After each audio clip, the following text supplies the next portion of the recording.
ইমরান আহমেদ, আপনি জানতে চেয়েছেন হালাল উপায়ে ইউটিউব থেকে আয় করার কোনো সুযোগ আছে কিনা, থাকলে কিভাবে। কোথাও এর কোনো সঠিক সমাধান পাচ্ছি না, এ বিষয়ে একটু আলোচনা করলে আমি সহ হাজার ইউটিউবার উপকৃত হতে পারি। বা ইমরান আহমেদ, ইউটিউবে হালাল উপার্জন করার উপায় আছে, আর তা হলো আপনি যে ভিডিওগুলো ইউটিউবে শেয়ার করছেন বা পোস্ট করছেন, আপলোড করছেন, সেগুলোতে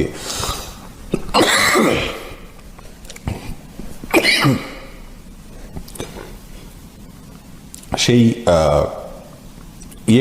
ভিডিওগুলোতে যদি আপনি ভেতরে কোনো অ্যাডভার্টাইজ দেন, কোনো কোম্পানির অ্যাডভার্টাইজ দিলেন, অথবা আপনি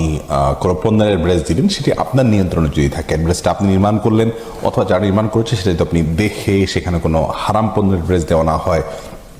সেখানে হারাম কোনো কিছু প্রদর্শিত না হয়, তাহলে সেটি জায়েজ আছে ইনশাআল্লাহ বিদিনা। আর এছাড়া ইউটিউব কর্তৃপক্ষ যে অ্যাডগুলো দিয়ে থাকে,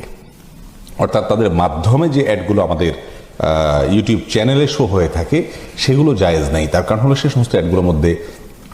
হারাম পণ্যের অ্যাডভার্টাইজ দেওয়া হয়, আবার সেখানে হারাম কোনো কিছু প্রদর্শিত হয় অ্যাডভার্টাইজের মাধ্যমে, যার কারণে সেটি জায়েজ নেই, ইসলাম শরীয়তে সেটি নিষিদ্ধ।